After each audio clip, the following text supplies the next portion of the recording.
Though I said this just a moment ago, my name is Lowell, pronouns he, him, and we are playing the first of two parts of a session of Kingdom. Kingdom is a game from Ben Robbins, the designer of Follow and Microscope. This is a game I really enjoy that has a focus on looking at an institution, a community, a kingdom, and building that up. Today, I'm going to be going through our cats for that, talking about safety, and then giving kind of a brief overview of the structure of play. Uh, we're going to build our kingdom. The setup for that, we've got a structure here that we're going to play out. We'll get through that setup, and we'll get one of our crossroads in play, which is kind of a decision point that we play out. And that should take us this session, and then the following session we'll hit another crossroads. Um, the concept, going through our cats thing, uh, concept of kingdom is that you are playing important people within a kingdom, within a community.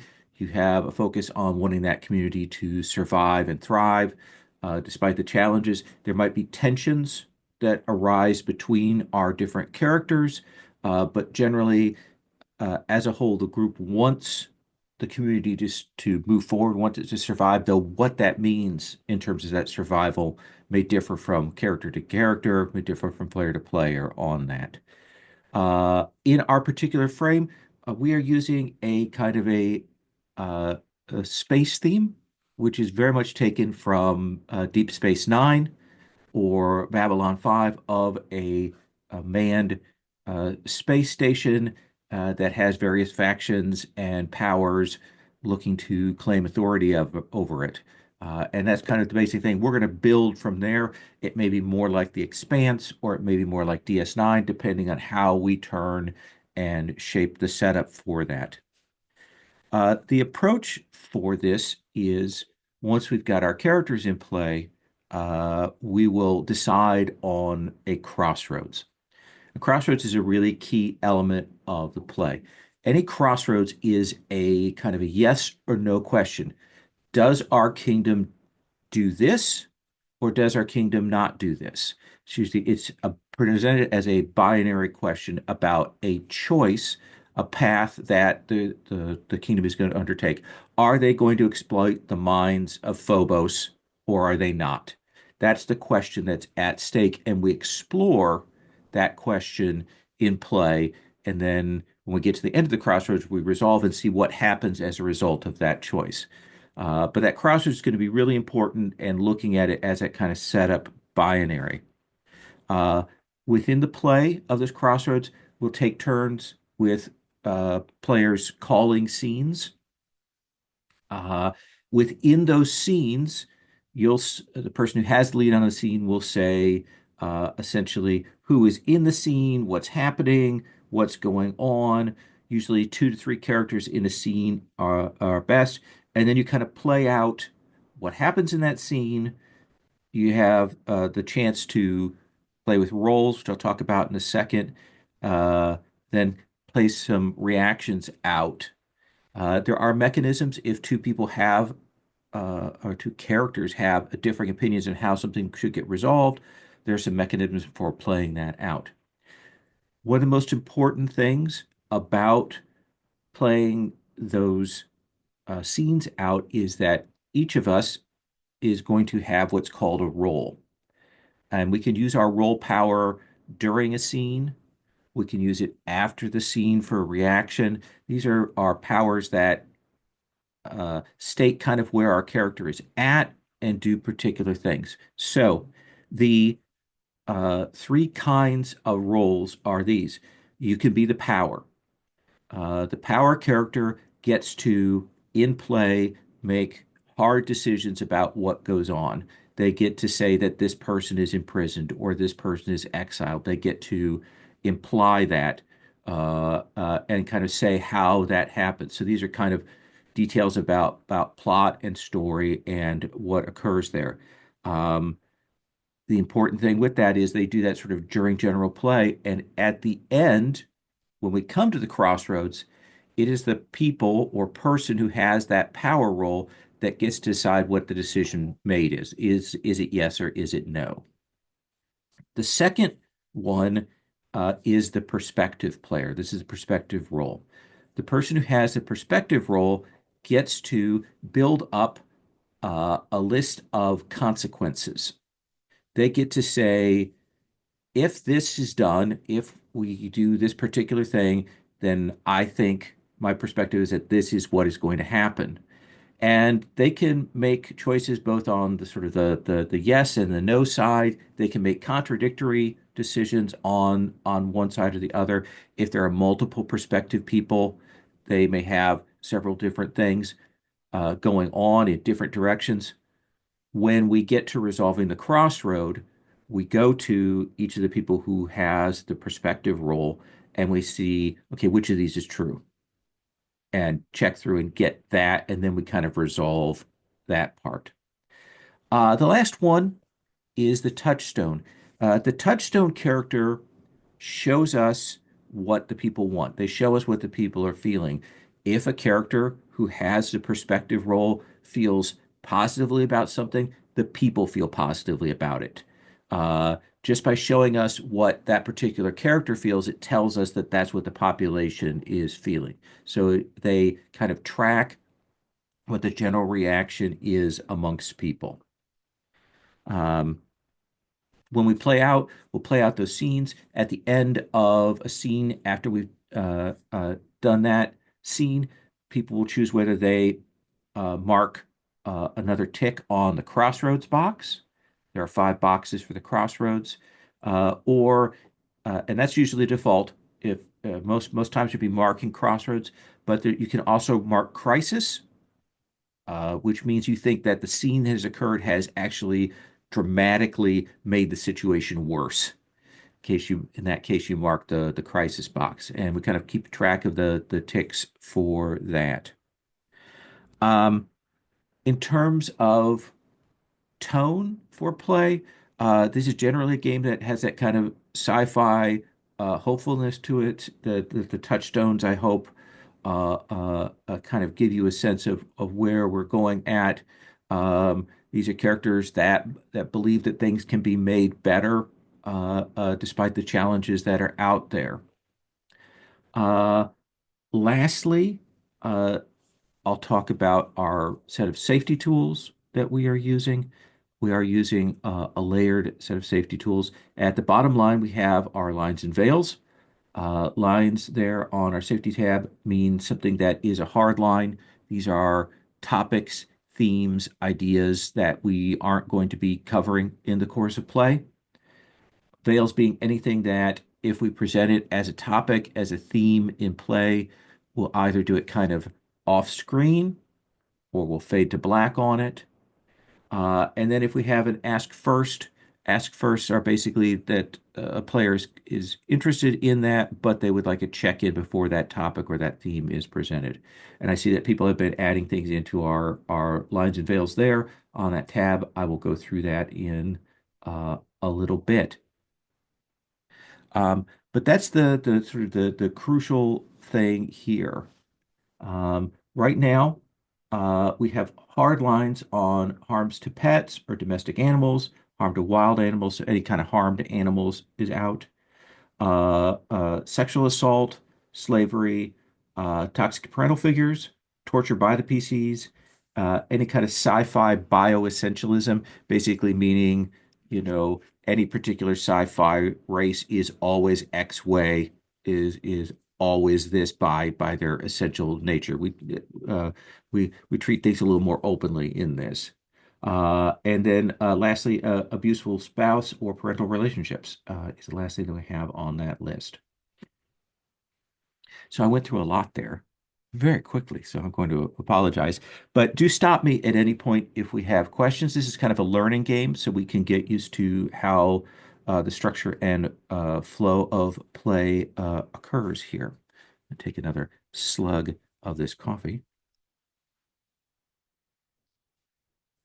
So we're going to start by doing some building for our kingdom here. Now, on the uh, setting page, you will see that I have some prompt things we're going to make some choices about. And then there's also a link there for the document, which has some other materials we're going to go to, some things for threats and locations and so on, which I will come back to. Uh, so we're going to start with these first five questions that have kind of a skeletal prompt, that have some ideas, and from there we're going to decide which one we want to go with. So for the setting, we again have a idea of a space station somewhere that is out there, and something has changed in terms of access, accessibility, utility, a gold rush. Something has happened to make our space station the centerpiece of, new travel, new exploration, and so on. So, first off, the question is, the Confederation is a distant and faceless bureaucracy? Or is it a society dedicated to expansion and peacekeeping, or an expansionist military force, or the failing shell of a once proud society, or a puppet state at the beck and call of corporate interest? Those are kind of our starting possible prompts. But if somebody has another suggestion that's outside of that range, we can go with that. This is probably the trickiest part when we have all these wonderful options, delicious options to choose from, that I'm going to be going around and asking people to whittle those down. Uh, Mark, on that first one, are there any of those that sing to you, or ones that you're like, I'm less interested in? Yeah, I would say the Confederation is the failing shell of a once proud society. You like that as the pick? Yeah. Okay, I like it. We're going to go with that then. Make my adjustment here on this sheet.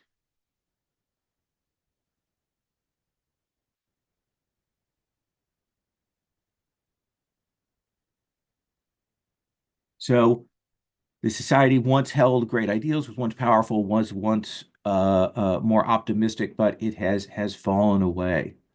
Uh, Eschaton, and that's just the default name we're using for our station. We can change as well. Was established by the Confederation's military originally, the scientific arm of the Empire, as a forage dry dock and repair station, a pleasure and rec facility for patrolling vessels, a diplomatic outpost, or an HQ for a peacekeeping mission. Dominic, any of those more or less appeal to you? Mm, I would go with the Far Edge Dry Dock and Repair Station. Okay. Classic sort of uh, diesel and metal grit kind of thing. Yeah, and also a place that has to rapidly like shift their entire culture now that they're Nice. becoming a travel hub. Nice. The closest planet for Eschaton is under military occupation by the Confederation, is in the midst of a civil war, is united in a resentment of the Confederation, is a hodgepodge industrial settlement, or is a backwater hive of scum, villainy, and licentiousness. Elliot, any of those grab you? I think in the midst of a civil war. Okay.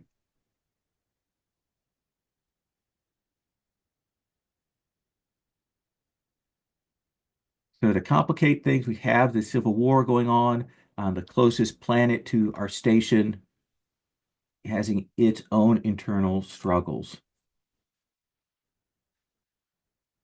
And then the next one is Eschaton has absolute control over the gateway, limited access it can dole out, control through the threat of being able to destroy it, or no ability to stop anyone going in or out. Anybody have thoughts about that? About one more or less appealing? Why don't you pick one? You haven't picked anything. Oh, yeah, let's see here. We're playing GM-less after all. Yeah. I'm actually going to go. I like the idea of them having limited access that they can dole out. They don't have absolute control, uh, and I think there's a beautiful tension that comes from them not being perfect about this. Mm. And particularly like since I imagine them to be quite small, that dry dock and repair station, so they're totally overwhelmed by all the influx and the choices they have to make now. I like it. Mm. The last one is about the wormhole itself, this thing that has been discovered. This means it leads to a system spoken of in old records and legends, goes to a location in another galaxy completely unknown, opens onto the hub of an alien empire, or varies in its final destination. So, table thoughts on this one.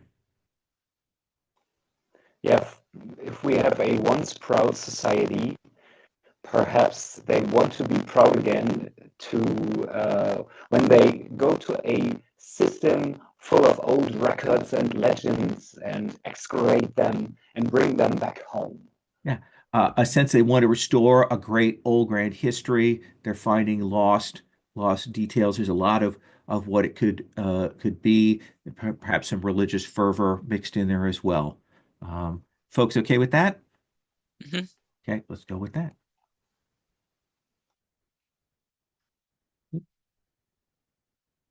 Okay. So that is our setup for the basics for this. The next thing we're going to do is we are going to pick out three threats. I have some example threats there in that Far Station Eschaton document there. That's the second section there. You can draw from those, or if you have an idea for another threat that you'd be interested in, you can also put that forward. And we'll build these up. These will help us have an idea of what kind of crossroads we might want to play out. Um, Dominic, uh, any of those threats appealing to you, or do you have another one you want to throw into the mix? Let me quickly open them. You say they're on the sheet? Yes, if you go to the setting tab, Mm. up at the top in column C, there's a I got link it. to the doc. Yeah. So what do we have? Corporate interests want to control the wormhole. Confederation wants to militarize the sector. The system is being overwhelmed by the sheer number of new arrivals. I take that one. Okay. You like that? That Yeah, fits with what we've already established yeah, there. yeah. Mhm. Okay. I'm gonna grab that one as copy first. All right.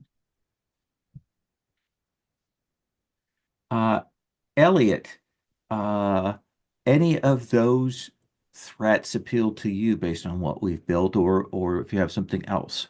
I think I want to add some aliens. So Okay. alien forces have begun to emerge into the Eschaton system. Okay.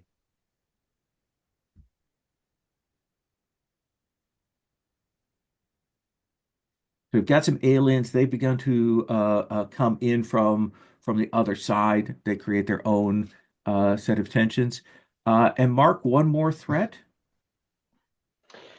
Um, I will go with one thing. I think it's the tensions with the closest planet because there's a civil war. Okay. But yeah, we'll go with the tensions with the closest Okay. planet. We are getting some roboting from your audio there. I don't know. Oh, check that.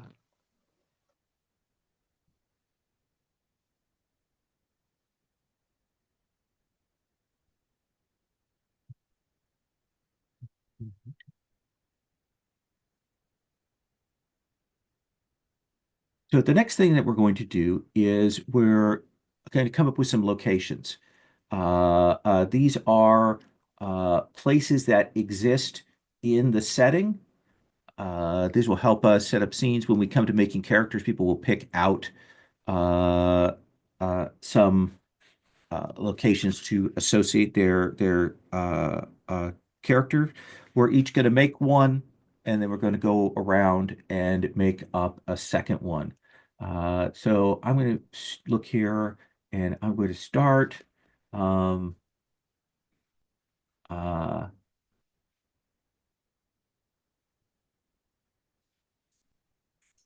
I'm going to go with the overflow housing. I like that given what we kind of set up that uh, this is an area, these are areas that are kind of have been set up to house new people, kind of maybe badly. There are some darker shantytown kind of areas. That's one of my favorite things from Babylon 5, the whole idea that there are places in the station that are forgotten about and lost. So I want to have that. Elliot, what's another location we want to have? Um, I think I'll go with the bar. Okay, classic. At some point, we'll have to name the bar, of course, to give it its proper due. Mark, what's another one? The medical bay. Okay, classic.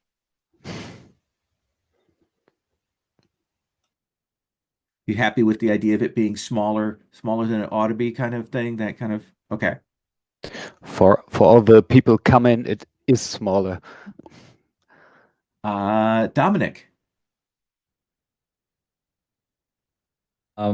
I will take, since we're a docking and a thing, I will take the loading base where cargo arrives and sometimes falls off into other people's hands. Okay, falling off the base back at the space transport.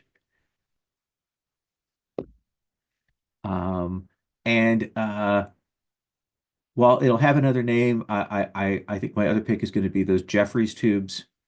The idea that there are engineering access points used for repair, clandestine meetings, that kind of thing. Um, that's one of my favorite bits. Elliot, I think I'll go with the diplomatic station dedicated to the culture and needs of the populace from the local planet. okay, so they're trying to meet. So one of the things we might find out in play is exactly what those people from the local planet look like, or what their civil war is about. Mark, what's another location? Some kind of market, like the menagerie, but more with I don't know, traders and the like. Yeah, market or interstellar trade. Okay. Um, I dig that. And Dominic. Um, I think I'm going to just reinforce the theme and go with the docking ring, the connecting Okay, point for new arrivals and those wishing to board the station's Ellis Island. absolutely.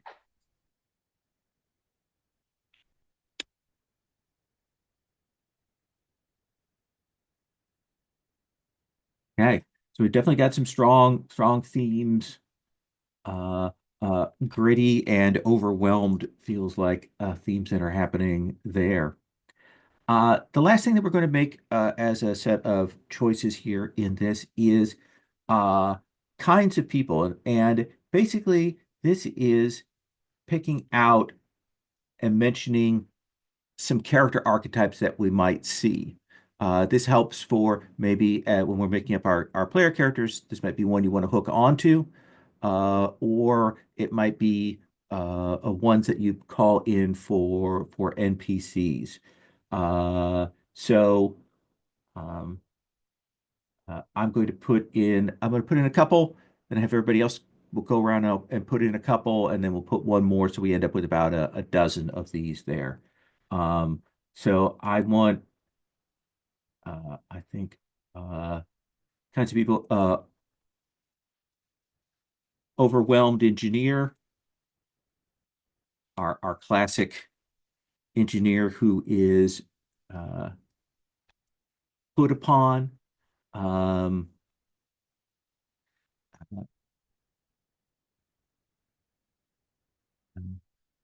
and then the local planet, freedom fighter, slash agitator.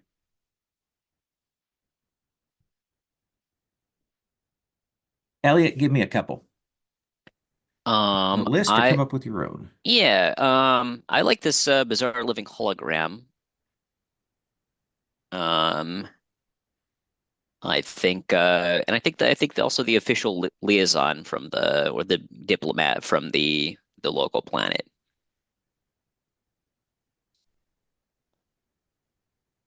Okay.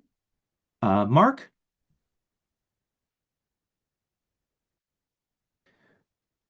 Yeah, I think some kind of nurse or doctor.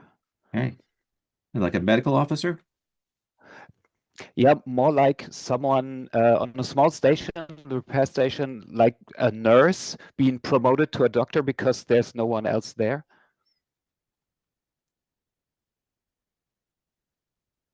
Promoted over nurse. And another one?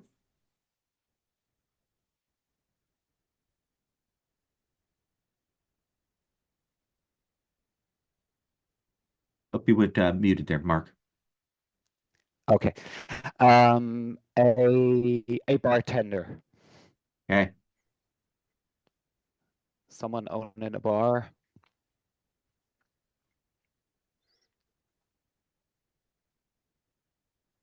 And then Dominic, pick out a couple. I would like a refugee from the war-torn planet, a uh, journalist from the Imperial Corps, um, and a PR officer who, is a PR officer who's interested in like communicating a good image of the station to Perfect. the Imperial Corps. And we'll Elliot, Mark, and I'll add one more. I'm going to add an agent for the failing Confederation. Elliot I'll add the commander of the Eschaton.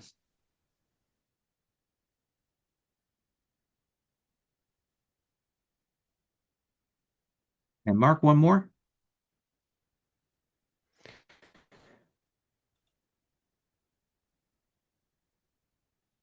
Muted. I'll add an alien, which is not quite an ambassador, but is always to be seen in certain places. Okay. I didn't catch the first part of that. We got a little robot in there on that first part. Okay, it'll be an alien, Okay. which is not quite a diplomat, but is seen in every place, always.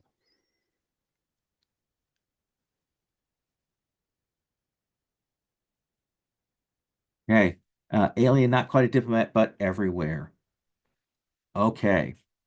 Uh, so the next thing that we're going to do now that we kind of have these ideas out in play, we're going to be creating a main character and then a minor character. So if we look at the character tabs, we've got those columns for our characters. And if you look at those down uh, at row 28, we've also got a space for minor character. So what we're going to do is you're going to decide what what kind of role you want to play for your character, whether you want to play the power, whether you want to play the perspective, or whether you want to play the touchstone. To get a sense of those, you'll see there's a drop down there that you can change out. And that changes kind of a description of what the perspective is, but it also changes down below. It also adjusts what role action your character has. So you can take a look at that. So right now, what you need to decide is uh, what role you want to take, uh, kind of a basic description of who that character is as you're imagining them. And then lastly, choosing two locations that your character might be found in. So when we call scenes, these will be common places that we might find your character. We might go other places, but that's it. That's the main thing. So I want to give everybody some time. I'll mute myself here to uh, come up with name, thoughts, descriptions, and things like that. Before we get too much further, though, before I kind of go to pause, is let's talk about roles because those are kind of important because we do want to get a little bit of a spread, but we are going to have some duplication on that.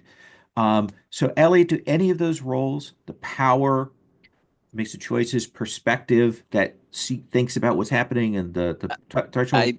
I didn't want to go first. I want to defer to others on Okay, what they want to do. this Dominic. I have no preference. Okay, Mark, do you have a strong feeling? Yeah, would like to take the touchstone. Okay, so the touchstone is in play. And I will take power because I don't usually take that one. So Elliot, I swing back to you. I'll be perspective then. Perspective. And then Dominic, which would you like to have? We can have I more than one of a type, yeah. Yes, I think I'd like perspective too. Okay, all right. So you can go ahead and make those choices, come up with your character type and your locations. I'm going to mute myself and I'm going to pause the recording as well so that Rich Rogers doesn't yell at me for having a lot of dead air in this. I left the recording off while I introduced my character, Commander Arianis. So there you go. Dominic, your turn.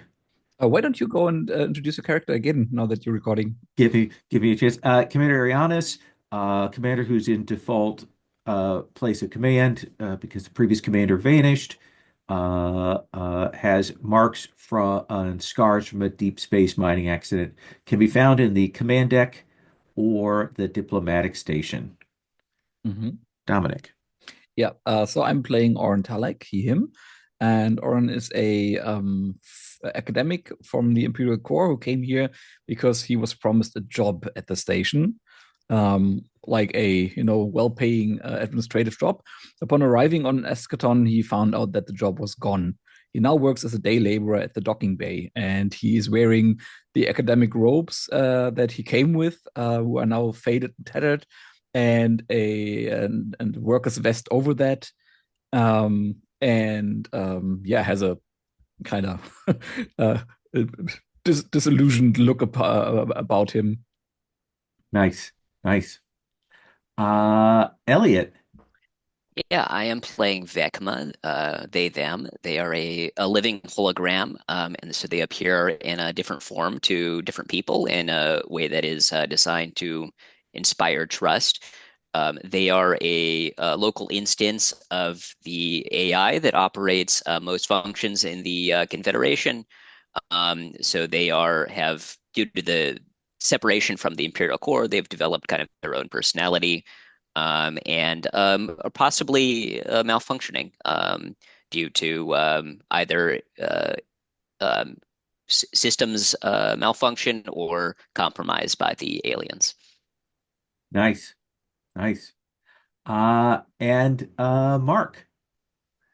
I will play Chelsea Erickson. She's a former military field medic, becoming a nurse, and on the Eschaton, and she came here to find peace and quiet after being in several missions across the sector, all battle missions and the like. She came here, I think, 3 to 5 years ago. Excellent. Excellent. So the next thing we're going to do is we're going to go around and you're going to make a bond with the character that is to your left. So Oren, you'll make that with the commander. Vecma, you'll make that with Oren. Chelsea, you'll make that with Vecma, and I will make it with Chelsea. And we'll put that in under that left-hand box there. And then you'll write in what the other person has put for their bond. So I'm going to start for my uh, bond. Whoop, done that now. Do this. with Chelsea. Uh, so uh, uh, I think Chelsea is the uh, person who looks like an authority figure.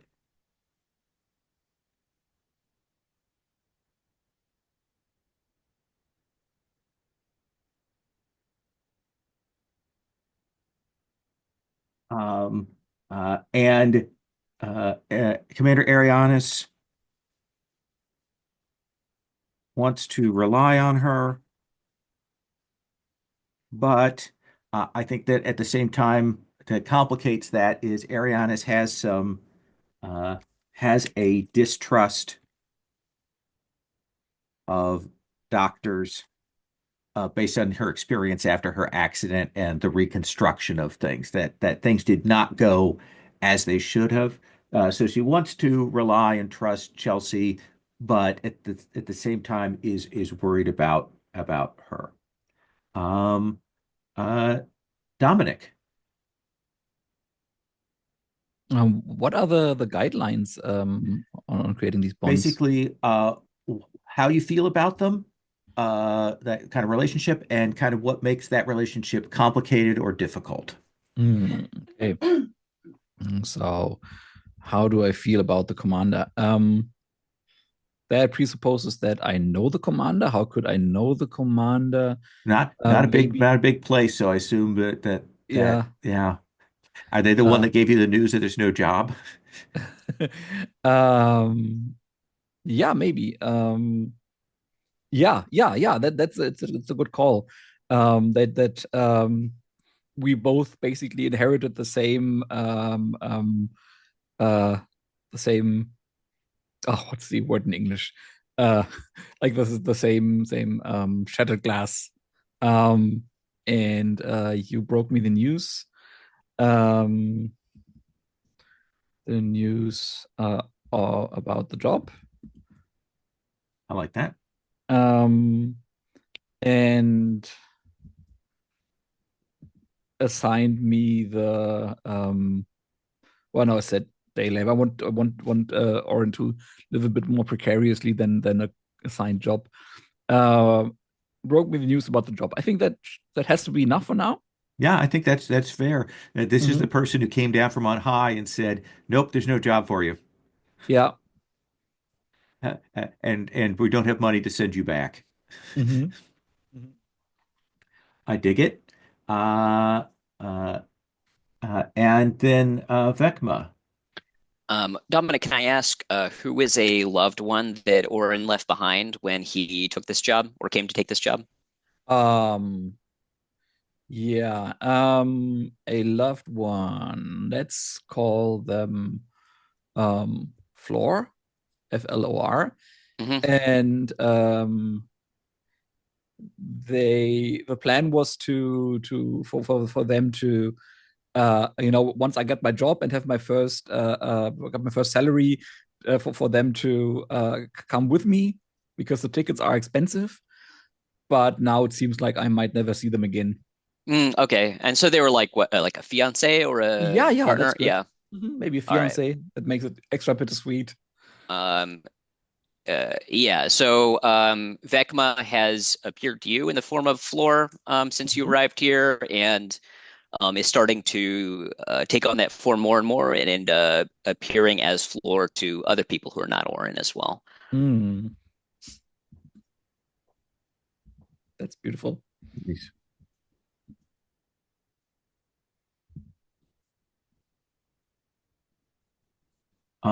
And then Chelsea.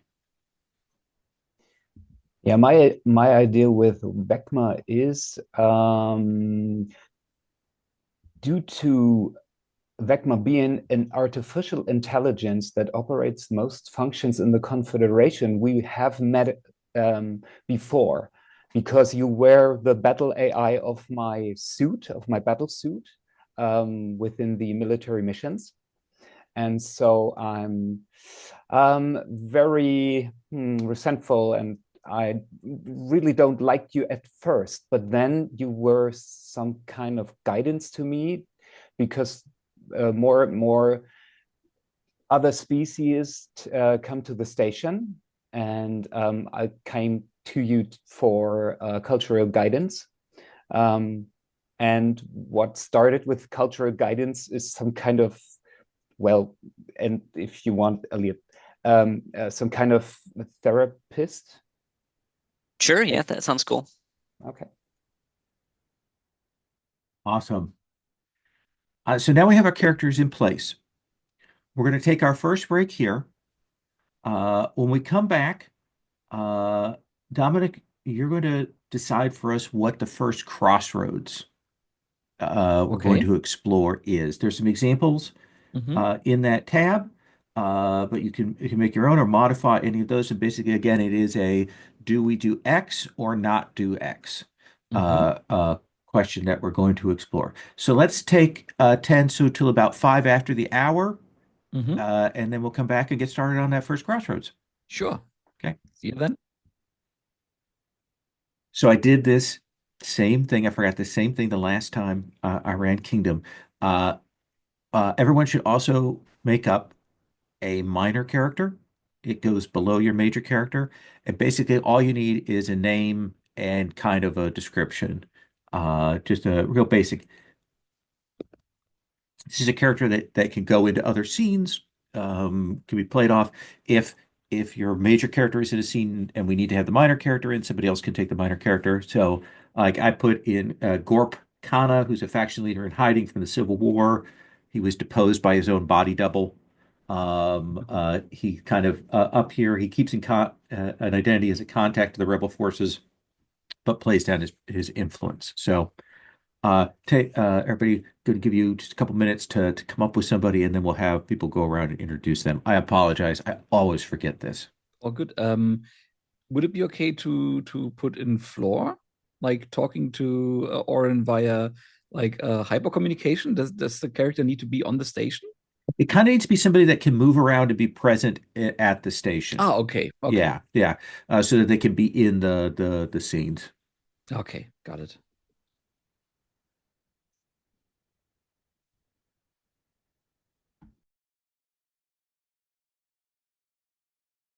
And those go on row 29 of the character keeper.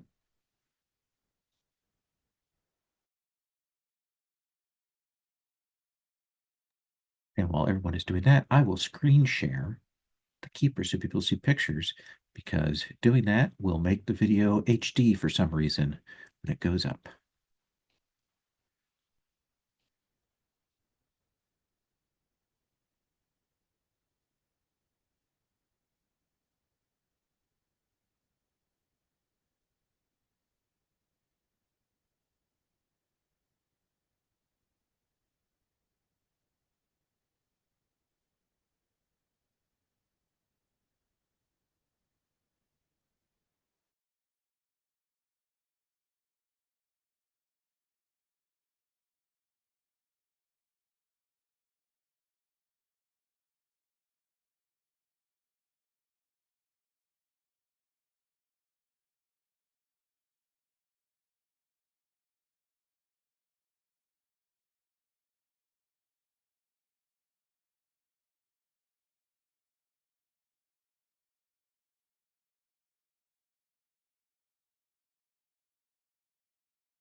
So, Mark, tell us about your minor character, their name and who they are. Sure.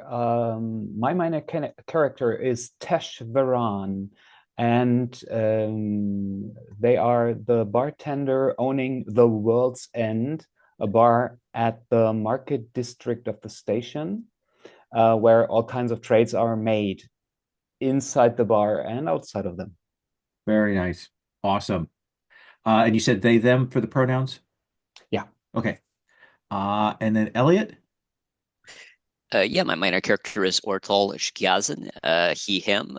He is the official liaison from the local planet, and he's trying to get support from the station, the Confederacy, to suppress the rebel insurgency. Excellent. And Dominic.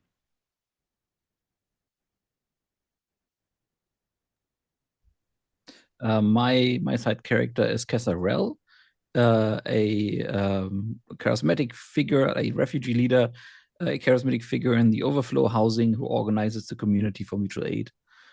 She's idealistic and driven, or they're idealistic and driven, but the leadership is tested by the harsh realities of life on the station. Excellent. That gives us a nice set of things to work with um, and have set up here. So we're going to talk about the crossroads now, Mm-hmm. the thing that we're going to consider. So, Dominic, do you have an idea of what you would like to do for Mm-hmm. that crossroads? Yeah, I think the first crossroads the station has to deal with is that with that influx of new people, there is a decision to be made whether or not we want to totally shut down migration to the station from all directions. Okay. So, cut down migration of new persons to the station. Okay. Uh, so that is our theme. That is our crossroads. So let me tell you now how this is going to work. Dominic, you're going to be the first person you're going to start. You're going to call a scene. Mm-hmm. So basically, the scene is a chance to shine a spotlight on your character and show what you do or think about a crossroad. You're going to create a scene and tell us who is there. It should be your main character or your minor character at least. Mm-hmm. Uh, uh, what other characters are in the scene, where you are, and what is happening. Um, 2, 3 characters total is usually the best. And basically, you play out the scene and tell us, what we see, do, how they're discussing about it. Players can play out and use their role moves at that point. Uh, we do that, then we do the logistics of checking the crisis of the crossroads box, and then we go around and do a reaction thing. And that's going to be basically the cycle of play. So, what scene do you want to start with Oren? Mm-hmm. Should I try to include all the players, or can that just be me and Vecma? It can be usually two. So yourself and another character, or yourself and another 2 characters is usually the best kind of approach to that. And it can be Mm-hmm. minor or major characters that you think should be Mm-hmm. there. Let me just quickly check what characters are on the table. Um,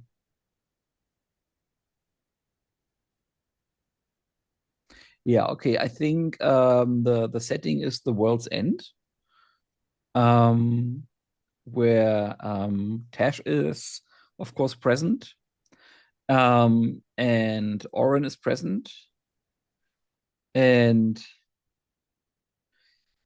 Gorb, I think, could conceivably also be present if you want them to, as could Ariana's. And the scene is that Oren is sitting at the bar after a shift at the docks, and he is having a phone call with Floor over his like communication device, Um, and I imagine that to be, like they haven't cracked hyperspace communication yet. So it's a message that's been traveling for a few weeks, where Floor, or maybe even months, where Floor is telling him that she is looking forward to joining him once he got his first salary, and he presses the recording button and starts to opens his mouth, shuts his mouth again, puts away the device, turns around, and Floor is sitting right next to him. Of course, it's Vecma in the shape of Floor. And as we look up, there's this TV board in the back of the bar that is transmitting the recent discussion in the parliament that we have on that station, where that motion of shutting down the station got brought up. And people start talking about that at the bar and what that means. And Oren, or maybe the barkeeper sees that Oren seems to be quite sad about seeing that. So maybe the core of the scene is maybe you, Vecma, and Tesh, kind of that discussion there about that. Does that feel right? Yeah, and it also to kind of point or work out what Vecma's relationship to their shape as Floor is. Okay. Mm-hmm. So you can go ahead and who are you addressing first? Are you just addressing Tesh? Or are you addressing Vecma? I think I imagine Tesh being a competent bartender will go like, "Hey, you look sad," and then Oren is like, "Yeah, see that they're shutting down talking about shutting down the station, and that means that I won't be able to see my fiance again for, I don't know, years to come, maybe." And of course, Vecma in the shape of my fiance is sitting right next to me. How does Vecma react to that? Think the Vecma, um, Vecma, I think it tries to look as close to your fiance as possible in this moment, and says, says, so that's a real shame. I feel like I've gotten to know her over the past few months, and I was looking forward to meeting her. Mm, yeah, me too. Well, at least I have you, I guess. Tesh pulls a bottle from under the bar and puts a glass on the counter and pours another drink and shoves it over to Vecma in the shape of Floor and puts the bottle back down. And Nothing for me, thank you. I'm afraid I'm unable to consume this, but I appreciate the thought. Oren just takes the second glass and says, thank you, mate. So what are you thinking about shutting off the station? He asks Tesh. oh well. Someone living in these quarters, I think. Well, I don't have any more people. I need to give some shelter within my rooms. You see some of the tables here, people sitting here all day, and they won't take anything from the bar. But on the other hand, I came here too with one of those ships. And as such, I'm thankful. I'm really thankful for being here and being given another chance. Did you find what you were looking for here, Tash? That is a good question. Like Yeah. if you could leave today, would you? No, no, no, no, no. No, it won't. No, the bar is a good living. The bar is meeting people like you.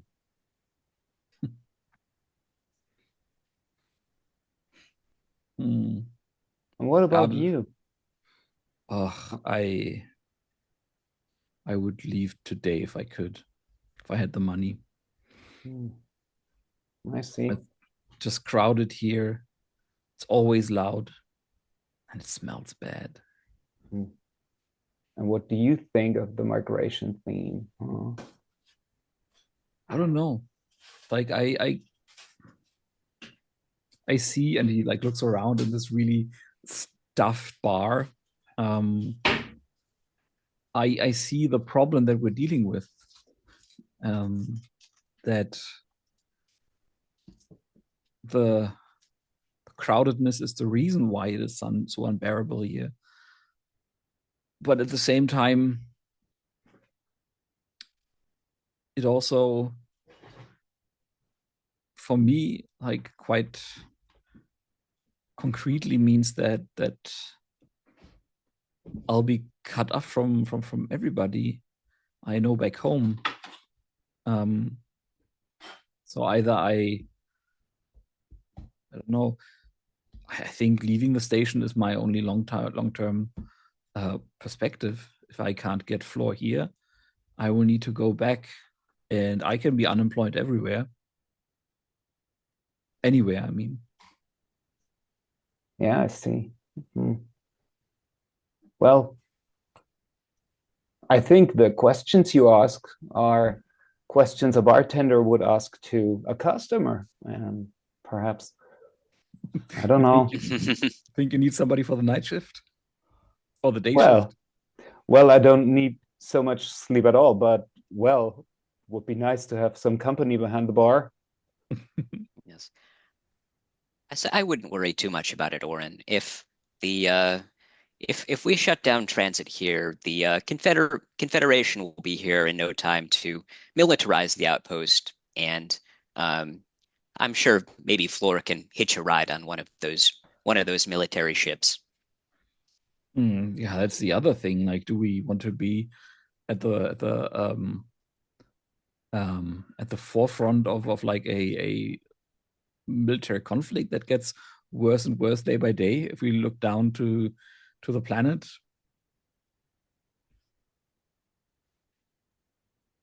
I have no opinion on the matter, but in general, military conflicts are not favorable to the well-being of the occupants of the station. Yeah, that's my sense too. Floor, Vetma.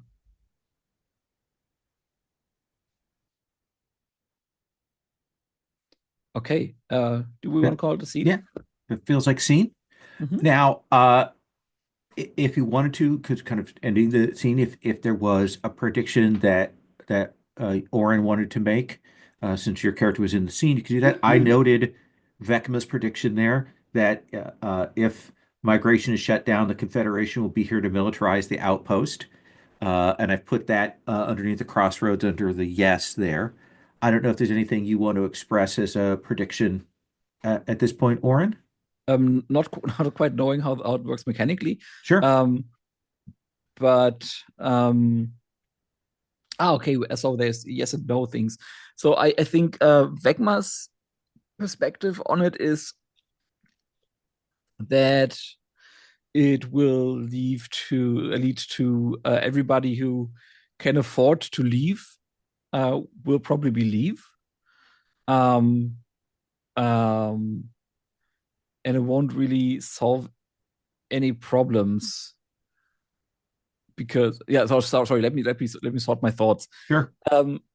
I think the point that I'm trying to get at is that shutting down the borders or the station will not really solve any problems because, for one, people who are really determined to get in will get in anyway. And for 2, that only hurts those who have nowhere else to go. So I think that is a solid no. Or yes? You just put it on a yes? Putting under the yes. If we shut down migration, it will not solve problems because the determinant will get in and will hurt those who are already present. So it seems to be the 2 predictions you're making there. Mm. You But feel free to modify those if you I'm just want. confused why you put that under yes. So the yes, Mhm. you're saying that will happen if we shut down migration. These are things that will happen, right? Oh, that's how it works. I thought it's like possible good or bad outcomes from No, but yeah, closing it down. basically put Oh, any if the predictions are made. If we say yes, these things will happen. If we say oh, no, these things will happen. And it's not I get necessarily it. set in stone. We check in once the crossroad goes to resolution. Okay, now that I understand what yes and no stands for, Yeah. let me posit no. Uh, Problems will get worse. The Okay. station will become more crowded, and infrastructure. I'm already writing it. Okay. Infrastructure will become even more overwhelmed. Okay. And put your name in parentheses after that. Mm-hmm. And feel free to erase the other ones if you want. Mm-hmm.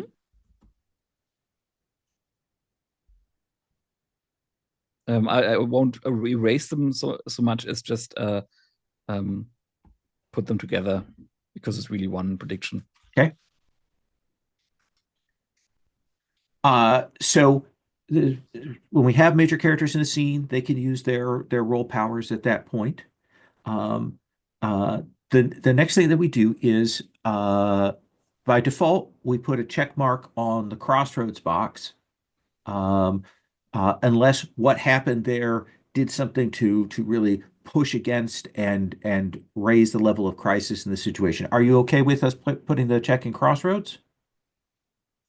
Um, what does that mean to put the What does check it in mean? crossroads? So basically, when we hit 5 boxes on the crossroads, we always Mm-hmm. mark at least 1 box afterwards. That's when we go to resolve the crossroads and figure out what choice is made and what happens. So typically, it's 5 or 6 scenes most often before we get to the resolution. Okay. And then we basically can decide whether or not we want to put a cross there. Yeah. And So that and what is that dependent on? by default, at the end of a scene, once you've resolved it, we put a mark in the crossroads to Mm-hmm. kind of mark the play going forward. Mm-hmm. We The alternative is to put a mark on crisis if like things went off the rails. Okay. And if crisis actually will stay between crossroads. It will continue to rise. Got it. And crisis can also rise if there's conflicts between different roles. And crossroads will get erased when it's full. Yep. Okay, got it. Yeah, no, I don't think we have a crisis yet. Okay. So just a normal crossroads mark. Excellent. Sorry. Okay. Uh, so the next thing that we do Mm-hmm. is we get to do what's called a reaction.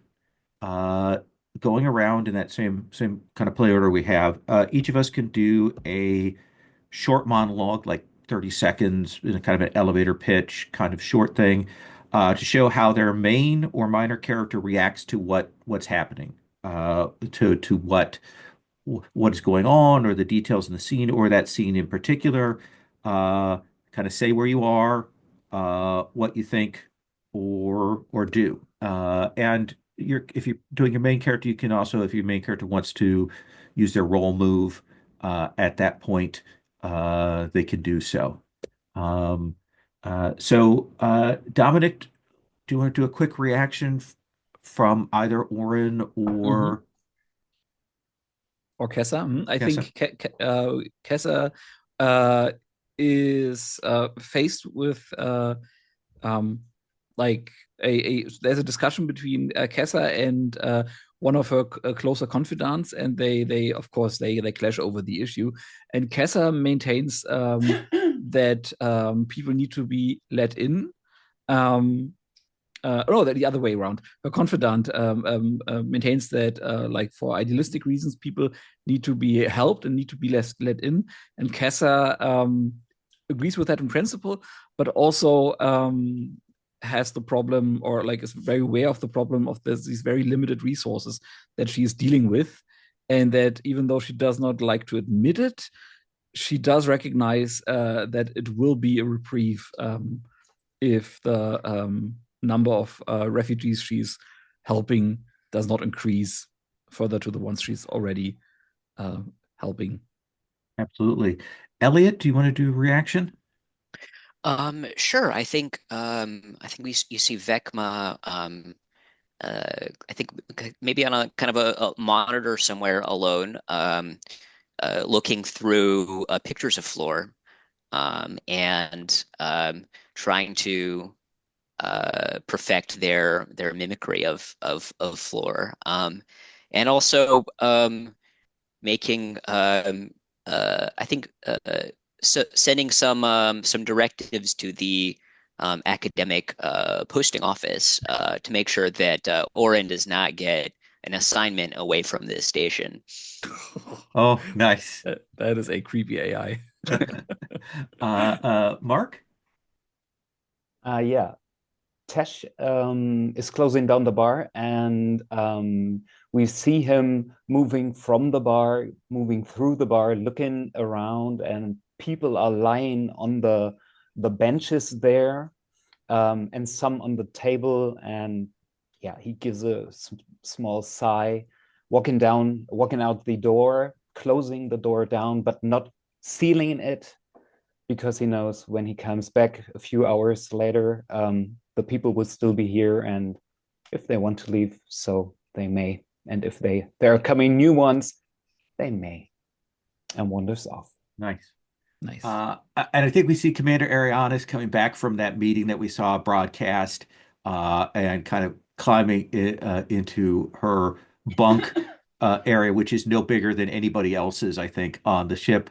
And she is uh, essentially typing up an order to the people who handle incoming persons, essentially stressing that they need to follow all protocol for people coming in. All checks. Essentially tightening that security on that as a first step.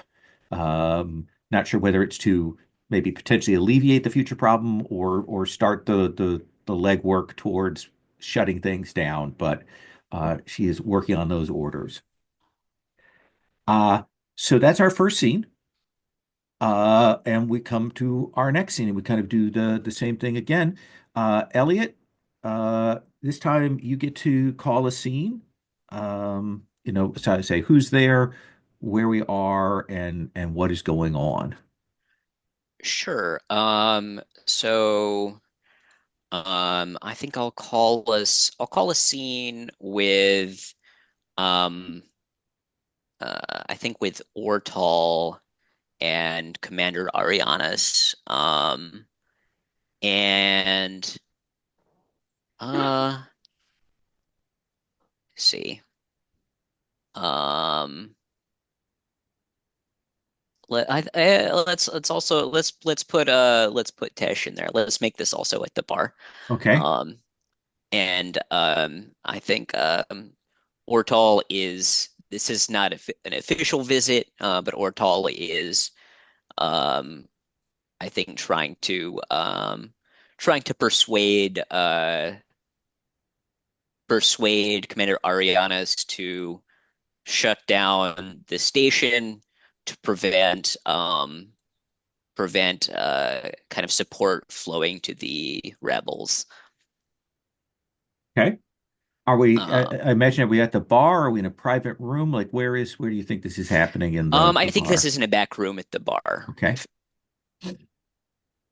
Um, That seems Fair. Uh, uh, Tesh, are you hovering or are you there on official capacity? How do you think you're there? I think they are moving about the tables and looking if everything's okay in the back room where you are situated, but not entering purposefully. So she gives you space, and if you need them, you can just order her or. Okay. So Ariana says, so you want me to completely lock things down? Is that what you were saying, Oric? Ortal, I sorry. mean, or tall. He kind of throws up his hands and says, "Well, look, the decision is yours. I'm just asking you to fully take into consideration the consequences of um, your decision here, and realize that the you need to just get a handle on the amount of illicit material that's coming through this station and having a destabilizing effect on the situation on planet." So I've uh, like we're enforcing our interdiction of things. We are trying to keep up with that as best we can. There are things your planet needs from our station. And I don't want to, and I don't think you want me to interfere with those shipments and supplies, right? But the question I have here is, are you saying that we should not take any refugees from your planet here? Because I think that's what you're implying to me. I mean, you say refugees. The some of them are, of course, refugees, but you may not have a way of determining who is a legitimate refugee and who is a rebel commander who is taking advantage of your generosity to evade capture. And you're saying that that's something that you should make the determination on, or are you saying we should No, just close things down? I'm saying that I'm just saying that I think you would benefit from just taking a pause to sort things out. There's this situation here is spiraling out of control, and soon it's going to reach a breaking point where there's no turning back. Vecma, can I have another one of these? Not Vecma. I'm sorry. Yeah. I'm gonna get all these names mixed up. Tesh, can I have another one of these? Oh, sure, be right there. What is in it for me for this station if I shut down the inflow of personnel from the planet? Oh, you're good here, Mr. Otal, and Um, hands you the drink. I'll take another as well. Sure, right back. Um, Listen, we have well, first of all, I don't think you have any more interest than we do in seeing uh, the the situation planet side become any more chaotic than it already is.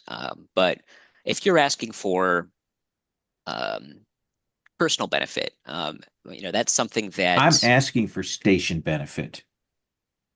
okay. What does the station get if we shut down the flow of people from your planet, good or bad?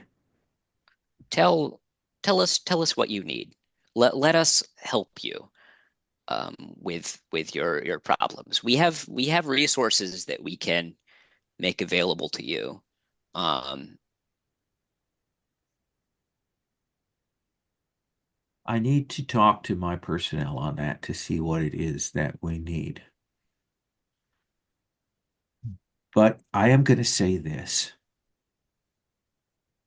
If I shut down the flow of people from your planet, and that results in unnecessary hardship on people planet side. Um, I'm not particularly looking forward to that. Not particularly enthused about that. I've heard rumors about the tactics of your establishment. Rumors, the information environment is, um, shall we say, uh, lopsided, so at times. The rebel propaganda. Rebel propaganda. I see. Listen, we don't envy your position. We understand how hard this situation is for you, but someone in a position of authority has to make hard decisions sometimes, and um, we just want you to take into consideration the big picture here.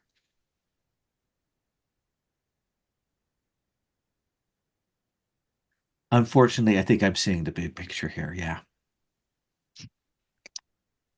Well, I will take your suggestion and speak with the other personnel on the station. Um, Ortal, I think, finishes off his drink quickly, and stands up and says, "I won't take any more of your time. Then I appreciate you're speaking with me."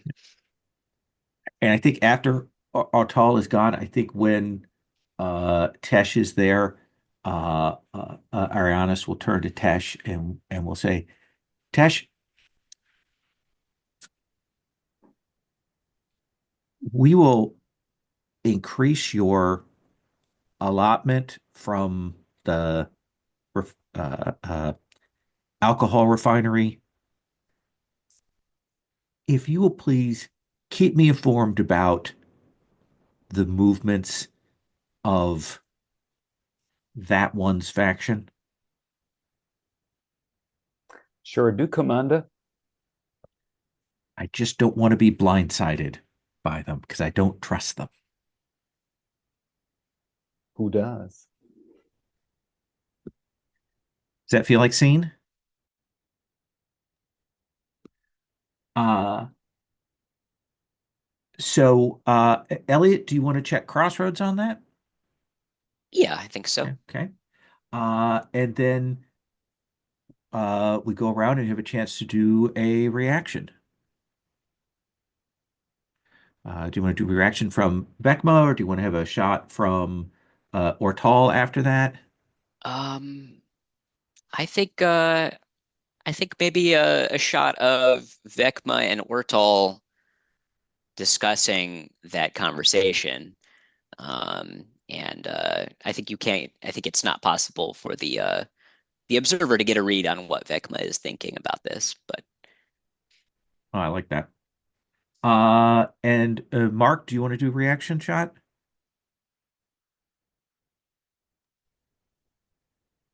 Yeah, I think that Tesh is just going to the alcohol refinery to get some new alcohol there. And apparently that's the way Ortal is going. And so Tesh just follows along and then cuts the corner. Nice. I think we see, for my reaction shot, I think we see Gorp talking with some other people who are clearly from that rebel faction and starting to hear news that the commander was meeting with Ortal and getting more nervous and anxious about what that means. And Dominic, do you want to do a reaction shot?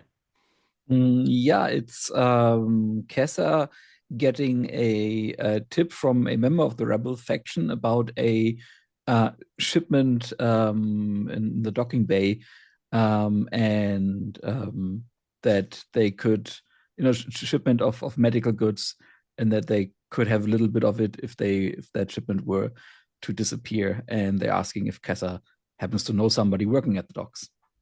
Nice. Uh, so Mark, you get to call the next scene. Yeah, question about that. Sure.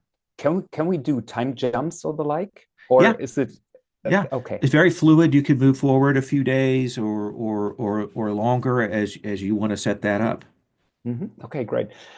So in my scene will be Chelsea and Commander Arianas, I think. And yeah, that should be, yeah, Okay.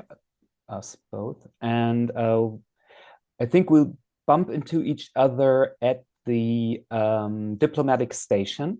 Okay. And Chelsea goes, Commander, sorry, a word? Absolutely, Doctor. Um, Sorry, I just finished up talking with the latest group of scholars wanting to Yeah, go through. So, yeah, yeah, don't want to waste your time. I'm also in the middle of something, but have you got any information on the shipment of the new medical supplies? They were supposed to be here a few days ago, but and Ariana's kind of pauses and says, "Can we step over here and kind of yeah, like in private?" yeah, and Chelsea doesn't notice and just turns and well goes out of the way and goes to the corner with you. So the medical supplies did arrive. Oh, We have confirmation on that. great. However, we we were able to track them to arrival and being placed in the supply transit depot, at which point we lost tracking on them. So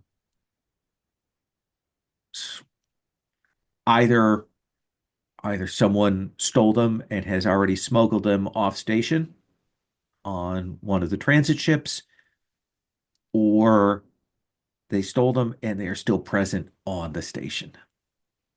We are currently looking into the situation.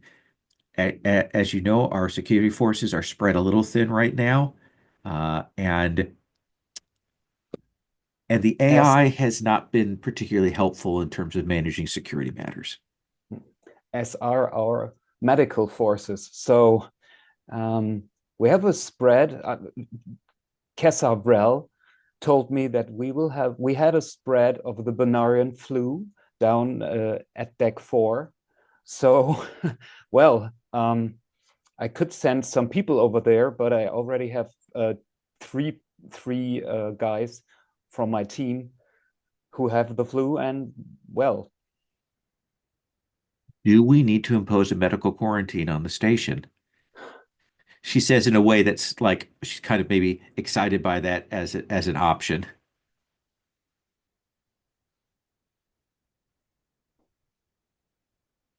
if you ask me as a doctor, hmm, As the station's medical officer, do we need to impose medical quarantine? I will go down there myself and check. My gut feeling says perhaps on deck 4, but not the whole station. Uh, okay. But we need those medical supplies. That's what we really need. I know there are ships queued up over out there waiting to dock, and somewhere on there need to be something. I understand. I understand your feeling. Um,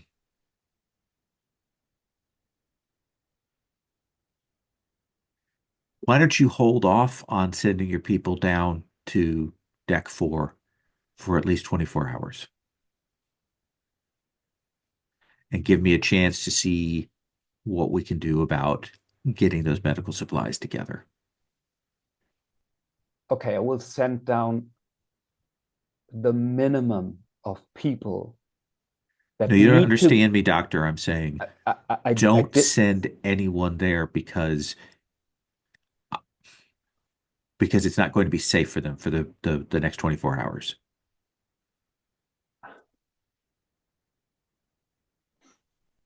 Yes, Commander, will do. And And I with Go go ahead. on. And with that, she turns and walks off. Okay. Now, at this point, if you wanted to kind of tell us like how Chelsea's feeling and like what the like because that'll reflect the mood of the populace if you want. I'll tell you what I'm doing. I think we see me thumb my comms to secure an essay. Uh, uh, Sergeant, uh, any of the Confederation militia that we still have on station and your security team, assemble them in Bay 2, uh, uh, full armaments. Um, we're going to have to raid Deck 4 and Shantytown to get back these medical supplies. I want them assembled within the hour.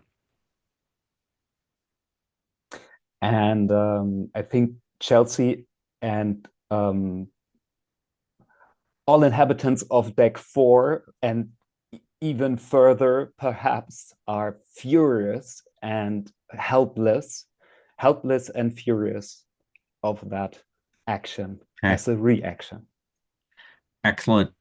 And do you want to do a reaction scene from Chelsea in the aftermath of that, or sorry, first, do you want to check Crossroad. Crossroads or Crisis? Um, it sounds a bit like a crisis, Okay, um, but yeah, everyone's nodding. okay, But Dominic suggested in chat that that could be another crossroad if we okay. resolve that, and perhaps we go on with crossroad and take that as another That's a as good next idea. crossroad. Yeah, we'll put a check in Crossroads, and we'll kind of put that as a simmering a fuse has been lit on that particular problem. Mhm. Um, do you want to do a reaction? Yeah, and as a reaction scene, we cut to Tash. Um, a good 20 minutes before the raid, and Tash is packing their belongings and from the bar and looks around to the people smiling, nodding, and leaving. Excellent.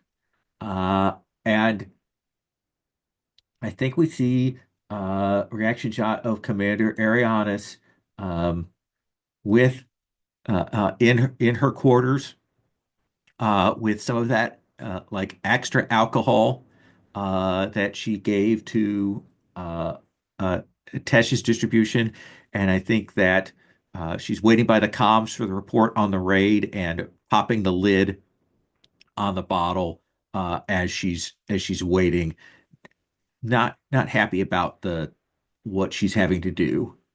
Um, Dominic, do you want to do reaction? Oren is we see Oren at the what did we call it? The well, basically the station, the bus station. No, where the like with a ticket in hand to get off station, and standing in front of a board saying that all transport to or from the station is um, cancelled indefinitely.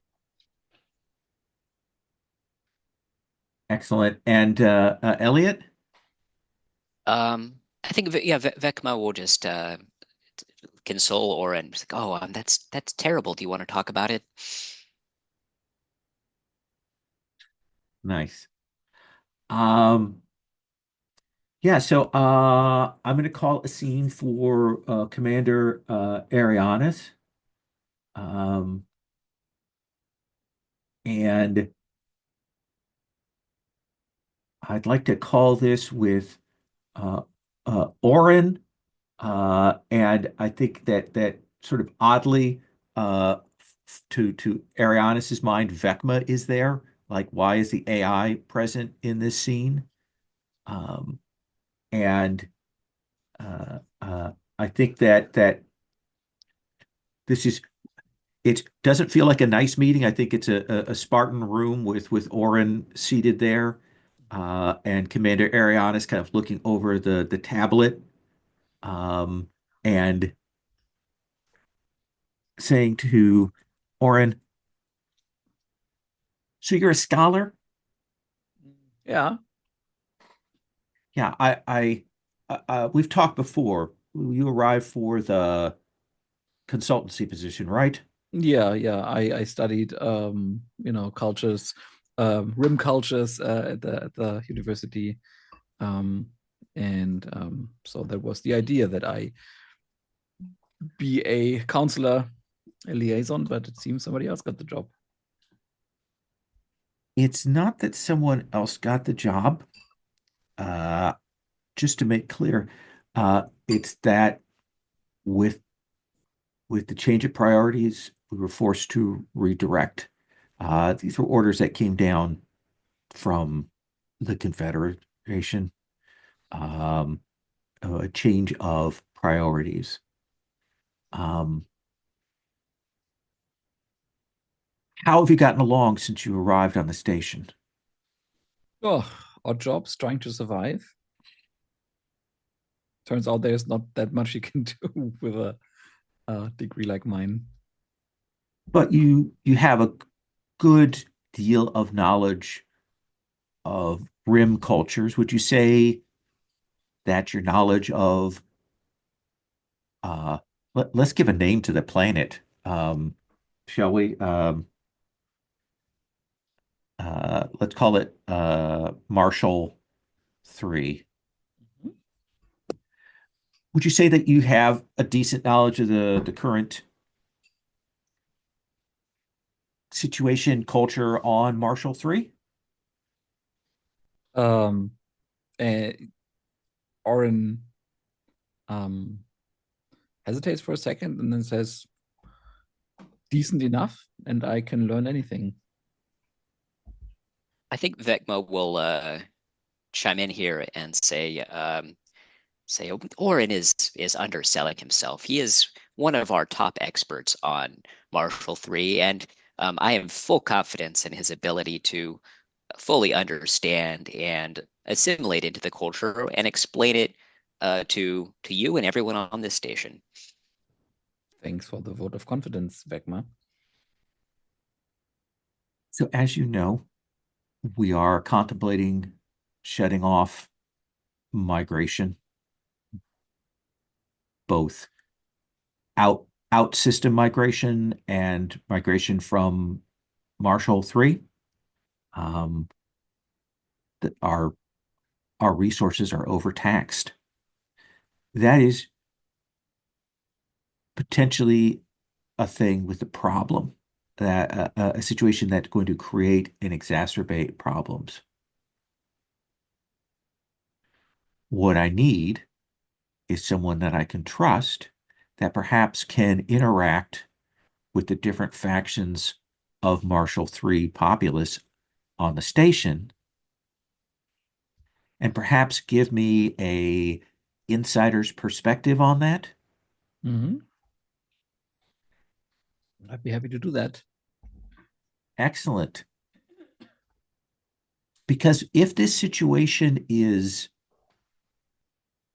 resolved, we're able to implement our policies without having any kind of pushback or violence, perhaps even violent troublemakers rounded up ahead of time.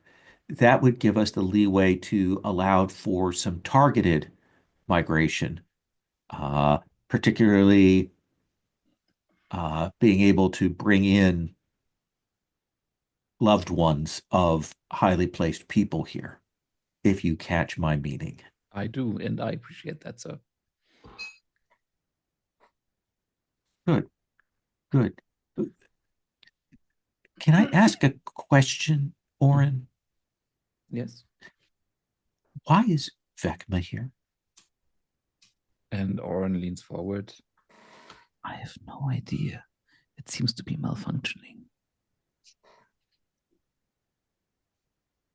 Vecma, what's your current operational status? Can you give me a definition of your purpose in this meeting? I'm running at full capacity, Commander. Um, as you surely are aware, cultural unity is one of the top priorities of the Confederation, and the affairs of state in this particular context are directly related to your decision. Command priority override. You are not to speak of anything that occurred in this meeting to any other personnel on the station. Do you confirm? Confirmed, Commander. You can see Arianis maybe doesn't trust that confirmation. Like, okay, all right. Well, Oren, if there's anything you need resources wise to complete this mission, give me a heads up and I will endeavor to help you with that. We'll be in touch. And that feels like scene. Yep.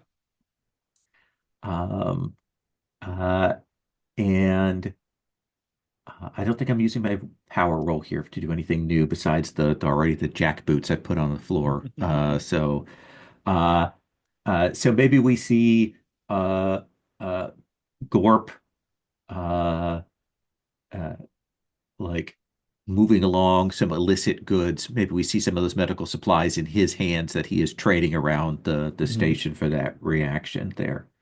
Um, I don't know if Oren or Vecma, if either of you wanted to do a reaction. I am going to check the Mhm. Crossroads forward one. Mhm. I think that's fair. Um, or if either of you want to use your roll power in that scene to make any predictions. We can that. We can do that in any scene, not You just can once we set up. whenever your main character is in a scene, you can Ah. use your power to make predictions, and they can be kind of meta. It doesn't have to be like a declaration that's made in the scene. You can kind of say, and I think we're seeing that this is probably what's going to happen. Mm. Mm.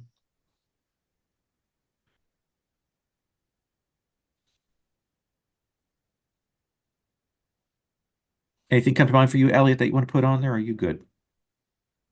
I think I'm good. Okay. Yeah, I can't think of any Okay. predictions per se, Yeah, absolutely. I think that's absolutely fair. but I do have a reaction shot. Okay. So I've done my reaction shot. Dominic, what's your reaction shot? So my reaction shot is that Orin like goes leaves the room, and as he leaves the room, as the door closes behind him, he like visibly like breathes out. And I'm like, and then he leaves the house or the building, and taps his communicator and says, let me just quickly check the name of the character I'm addressing, and says, Mr. Kana, what do I need to do to get the medication back? Excellent. Uh, uh, Elliot, do you have a reaction you want to have? Yeah, I think Vecma is trying to get back into Oren's personnel file and finds that Arianis has locked them out of it. Oh, nice, nice. And Mark? I think that Chelsea is going down to the um, let me check overflow housing for the new arrivals to meet up with Kessa Vrel to discuss the situation after the raid. Mm-hmm. Excellent. Uh, so we come back around. Dominic, you get to call another scene. Do we want to have a break?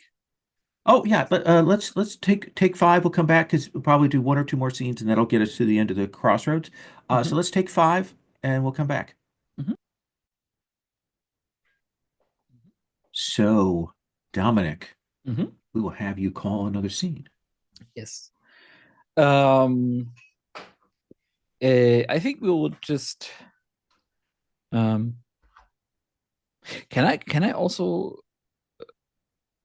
call, like, just in theory? I don't think I Sure. want to do it, but just in theory, could I call it a scene where my main character is not part of? As long as it's one of your two characters, so either your Oh, minor or okay, your major. okay. Yeah. Um, no, so I think a scene that I would like to call is a like maybe in a maintenance booth at the docks, where Oren and and Gorb are having a talk, and um maybe, but I will leave that up to you guys. Maybe Ortal or Commander Arianas will barge in the middle of it, um, acting on intel that they might have. So, and the discussion that we're having is about that the stolen medication. Okay. Um, and Oren is like already waiting there when Gorb arrives, unless Gorb really takes steps to be there first, and is seemingly nervous. And Gorb, I think, um, is experienced enough to see that this is the kind of nervousness of somebody who is not used to deal in criminal matters. Um, and as you come in, he's like, "Oh, it's great that you could come. See, the medication that I stole for you. Is there a way I can get it back?" Get it back. Mr. Talick, I thought we had an understanding about the current situation. You've been paid for your part in these matters. Has I can something occurred? I can pay you back. Um, well, Commander Ariana's called me to her office, and she made it very clear to me that she is very interested in maintaining the peace at the station, or else, and that she's very interested in getting the shipment back, because that seems to be a linchpin, or like the proverbial spark, if you get my meaning. Did Commander Arianis say that she suspected you of involvement in this? No, no. But I got the really strong sense that, and you remember the raid they did the other day, right? That is just the beginning, um, of what might happen if we don't settle down the station, and what we've been doing, again, pointing to the raid, um, has done nothing but exacerbate the problems, has it? Hasn't it? It has brought the problems to the forefront. It has gotten the attention of many people. That's not necessarily a bad thing. um, or is looking at Gorb, um, like somebody who's waiting for, like, going, go on, tell me what's the good idea here. Look, here's the thing. You were raised in the Confederation. You're an academic. You've had a tough set of breaks here. And you're kind of stuck here. And unless something changes, unless something breaks the log jam, you're going to be stuck here for a long time. So we need to shake things up, right? So what do you propose? I I'm not proposing anything to you. I'm just saying that you need to go back to your rooms and relax and don't worry about the medicine. Medicine, in good part, has been doled out to those who need it.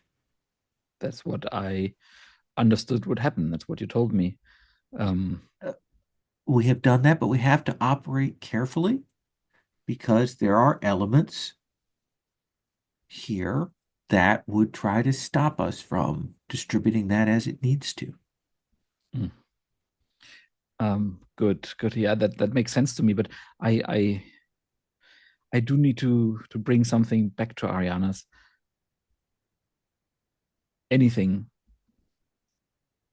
If they asked me to,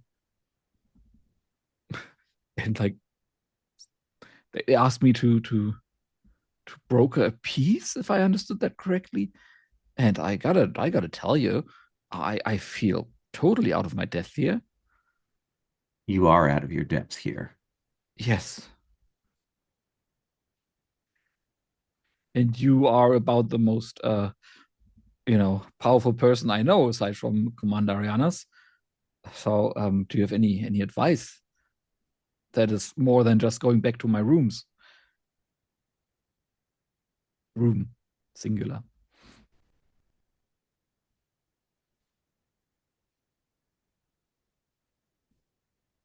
The only way things change around here is if there is a change in the structural system here. It is a system that works to keep people like you trapped here.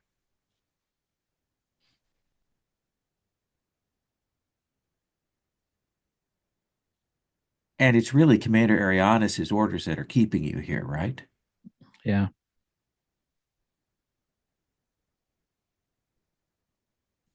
Maybe you should consider that about like that impediment being taken out of the way. Mm. If I may propose an ending to the scene. Okay? Gorp gets up and like gives Orin a like friendly clap on the shoulder as he walks past him and leaves the room, and the camera is still trained on Orlin, who like a character in Fargo, just does not know what to do, and that is where the scene ends. I like that. I like that. Do you want to do any predictions with your role there? Yeah, my so what I'm struggling with, and I struggled last time, is the thing about the predictions with this yes and no and the crossroads. Like my prediction would be that if nothing, like divorced from the rules part of it, if nothing changes, there is going to be a civil war here. But that doesn't really have to do with the shutdown situation, because I feel that we're in a different crisis or on a different crossroads right now, actually. Well, but that's the thing we'll play out. I mean, it is fair to it is a result of this particular choice, and that Mm-hmm. can spin off into other things later on. But we kind of like that choice is what we're seeing and deciding, and we're going to see what the ramifications are. Mm-hmm. Like Uh, I feel there will be a open fight for control over the station. okay. Um, So if they shut down migration, there will be an open fight for control of the station, is what you're saying. yeah, yeah, actually, yes, yes. I think Okay. it's very much dependent on the yes path. Yeah, because then your side character will have all the ammunition he needs on his accelerationist path, and will come to heads with your main character. Hmm. Um, and everybody else will be caught in the crossfire. And also the rebellion, not the rebellion, the Right. um, oh god, names. You know who I mean. Yes. Our AI's secondary Yes. character. Do you want to mark Crisis or Crossroads? Um, what are the ramifications of either? Like if I'm mark Crossroads Crossroad. means Hmm? that we close that out and we're going to move to the decision being made. Ah, okay. Crisis means that we kind of build up a little bit of pressure and we go on to another scene. Ah, okay. Then I will go for crisis. Okay. Crisis there. Do you want to do a reaction? Do I want to do a reaction? Yeah, I think I want to do a reaction that highlights also the beneficial results of what has happened, and that is that. And I apologize for just calling on my side character. Oh, Yeah. it's on character sheet. I just got confused with the tabs on Yeah. the sheet. So and that is that God that Kassa. We see Kassa and Tesh both in Tesh's bar doing a like informal mutual aid type of visiting hours with one of the the medics that just like Oren moved to the station, but then didn't get a spot in the official hierarchy and in the official system, but still have their skills. And now, thanks to the theft, also have a little bit of supplies and administer them to the people in need. Nice.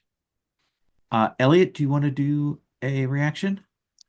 Yeah, I think we see Ortal reviewing a surveillance video of that last meeting, and has a clip of it where it's clear that Oren knew about the what happened to the medicine, and uh, knows that Gorp has it, and Ortal um, takes that video clip and drops it on Arianis's desk. Nice. Mark, do you want to do a reaction? Chelsea's going into a storage room, a small storage room, and which is kind of empty. One or two boxes. She opens one and turns up and says, "Vecma, scientific database. How thin can we stretch that?" Nice. And I think we see Ariana's kind of after that reviewing the video from Oren, not doing anything, going to wait to see what Oren says. But I think she's pulling up like the rules for command here. Like, what are her limits in terms of uh, uh, being able to officially take over someone's ship, or seize arrivals, things like trying to find some other paths out of this situation. Uh, Elliot, we're back to you calling a scene. Yeah, I think I'll call a scene between Vecma and Chelsea.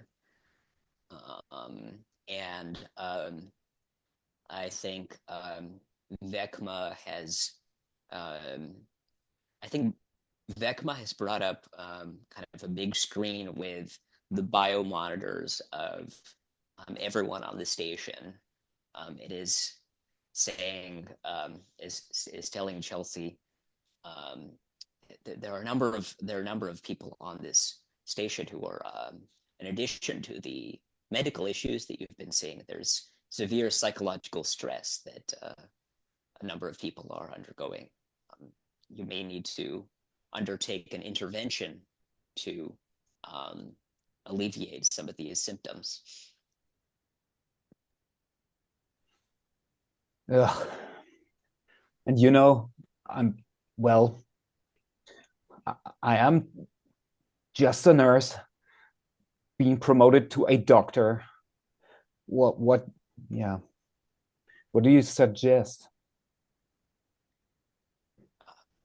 Well, I can't officially offer any medical advice aside from diagnostics. The ultimate. Okay, stop. Another question. We did that community meeting, and I told the people, okay, we would help. The medical team is on it, and we will help. And Commander Arianas is doing everything she can, and all I got from your scientific research is 12 of these boxes with medical supplies, stretched as thin as it gets. And you told me that it would help against the flu. Well, the severe symptoms, that is. And I could bring hope with it to the people. What do you mean? Is that enough? I'm afraid not. I'm afraid that it appears that within the next several weeks there will be a riot over the remaining medicine supplies. Um, I'm afraid there's very little that can be done on that front uh, unless Commander Arianis undertakes more severe measures to prevent civil disorder on the station.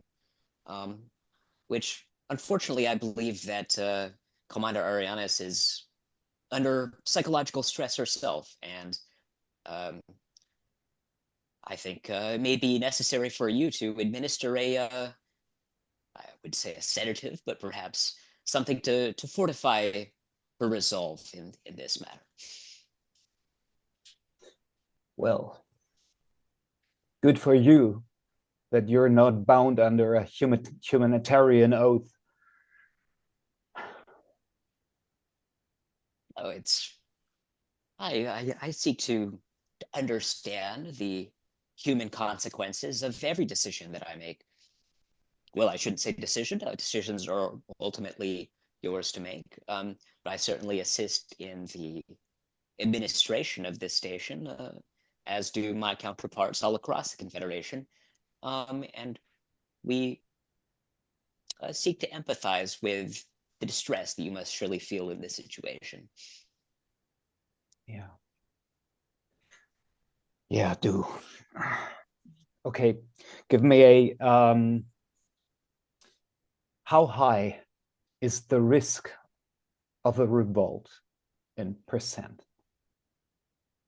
Well, revolt is quite a semantically slippery term. I think there is Okay, stop. an almost Just certainty. answer my question, please. I don't have time for that. I'm already stressed out. The the risk of an outright coup against the station's leadership are quite minimal, given the security forces that are available to maintain order. But the risk of some form of disorder in the coming weeks is quite high, unfortunately. Good. Well, doesn't help. We just need to bring them together. They need to sort it out. I'm just a medical officer. I'm oh well. And with that, she goes on and fills the boxes with things just to keep her busy. As Vecma is on the screen in the behind, just, yeah, looking, luring. Nice. Do either of you want to use your roll powers before we move to the checkboxes there? I don't know if there's a prediction you want to make, Vecma. Uh, no, no, not in this, not Okay. in this. All right. Me neither. Okay. Didn't we just hear Vecna make predictions? I think, yeah, there was. I mean, there was the prediction about the. I think this is not contingent on. That was not contingent on this particular crossroads, though. Okay. So, I You're think foreshadowing. foreshadowing something that might occur in Okay. the future. Okay. Uh, do you want to mark crossroads? Move to resolution or Yeah, I think I'll mark okay. crossroads here. All right. So as soon as that crossroads is marked, we're going to move to that decision-making process. And that kind of starts with the power. I'm going to find my page in the book for this. Resolving. So we know our crossroad is. I mean, the real question is, are we shutting down migration, complete shutdown of migration of new persons to the station? Um, and that's the decision. And I think that Commander Arianis uh, is not going to do that. I think Arianis is going to say no. I think that enough evidence has been brought forward about the powder keg of what will happen if she does that. Uh, I mean, there are a lot of consequences for it, and she's desperately hoping for another solution. She's looking at other ways to ease the crisis, um, and she has some ideas, but I think she's also kind of a coward. This wasn't a role that she really wanted, and she sees what's going on, and she's scared a little bit shitless that someone was suggesting that Arianas get murdered. She saw that on the tape. Um, she's more scared than angry, and I think that she definitely s says we're not going to be shutting down migration. We may limit it. That may be a little more controlled, but we are not completely shutting down migration.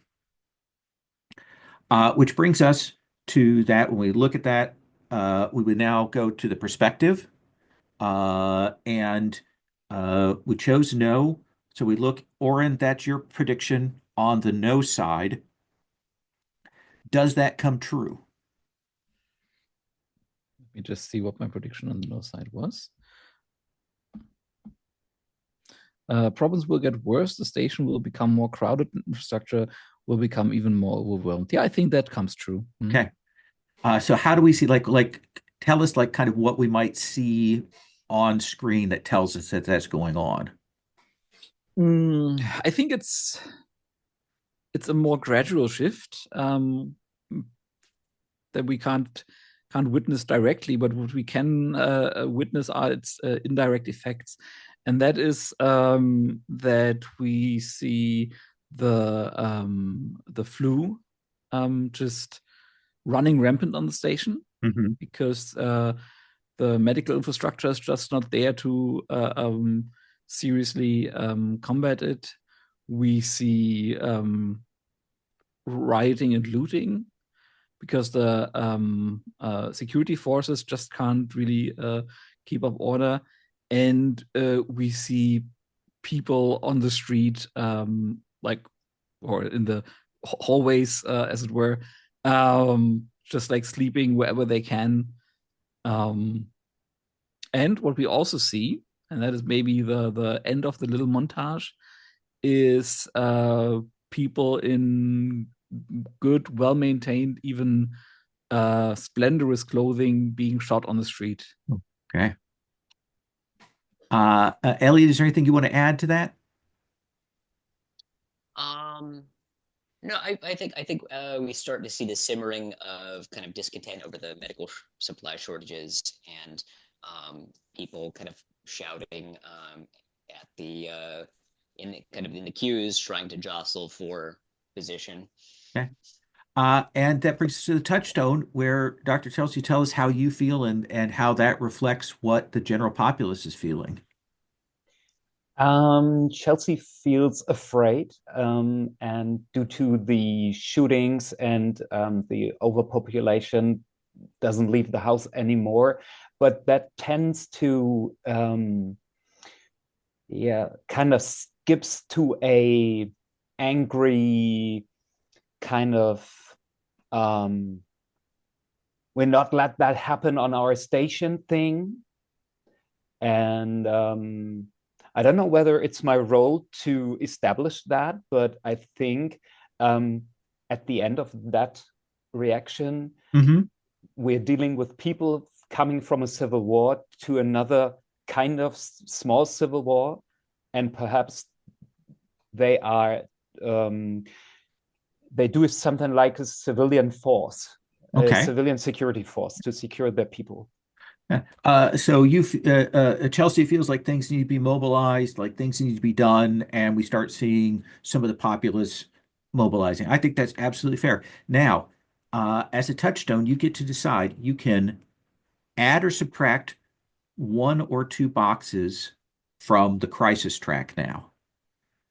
Do things get hotter? Do they get colder? You get that opportunity here in this resolution. Definitely hotter. Okay. One or two boxes hotter. Hmm. With all we heard about Commander Arianas and all the factions, I think it'll be two boxes. Okay. So we're going to put two boxes on that track. And that resolves things for us. That's the end of this. So this is our break point. Next time we'll talk about how much time we want to have pass between this and the next one, and we will do another Crossroads to see how things have changed, how they evolved. Um, we'll talk about some of the other options in play, about changing roles and that kind of thing next time. But that's the basics of what we've got there. Um, so we'll just do a quick round of stars for folks, wishes, thoughts that you have here before we move on to wrapping things up. I want to say I enjoyed this. I like the setup that we've got. One of the things I know about Kingdom, and this is always a wish for me, is it is a learning curve. Figuring out when and where to use those role moves is always a thing that I have to remember to do and to teach and so on. So I'm going to try next time to be better about getting those opportunities out for folks about how to use them. So I think that's my kind of stars and wishes. Enjoyed the characters though, and I like the setup. Dominic? Yeah, I mean, one thing that I've learned about Ben Robinson's games is that they are so alien to anybody you are used like from trad games.